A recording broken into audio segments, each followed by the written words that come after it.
নমস্কার, আমার নতুন একটি ব্লগে আপনাদের সকলকে স্বাগত জানাই। এটি হলো চড়ক দেখতে যাওয়ার ব্লগ। এটি অনেক আগেই পোস্ট করার কথা ছিল, কিন্তু আমার কিছু কাজ থাকার দরুন আমি সেটা করে উঠতে পারিনি, তাই আজকে পোস্ট করলাম। আপনারা সবাই দেখতে থাকুন।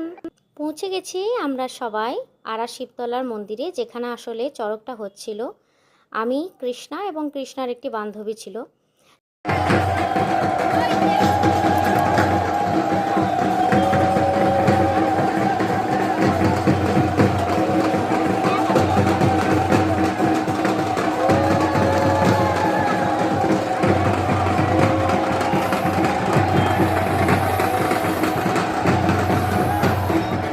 চারিপাশটা দেখুন, কত ভিড়, অনেক লোকজন এসেছে, অনেক অনেক জায়গা থেকে এসেছে সবাই দূর থেকে চড়ক দেখতে।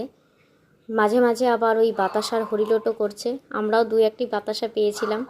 এরপরে আর কি, চড়ক দেখার পরে আমরা একটু ফুচকা খেয়ে নিলাম। ফুচকাটা বেশ ভালোই হয়েছিল। মেলা হোক কিংবা ঘুরতে যাওয়া, খাওয়া দাওয়া তো চলতেই থাকে, তাই ফুচকার পরে আমরা মোমো খেয়ে নিয়েছিলাম। মোমোটা খুব ভালো বানিয়েছিল, স্যুপটাও ছিল খুব সুন্দর। তার জন্য বাড়ির জন্য কিছু মোমো প্যাক করে নিয়েছিলাম। এরপরে সবশেষে আইসক্রিম খেয়ে নিয়েছিলাম। আইসক্রিমটা অন্য আইসক্রিমের থেকে একটু আলাদা, ছোটোর মতো দেখতে, খুব সুন্দর খেতে।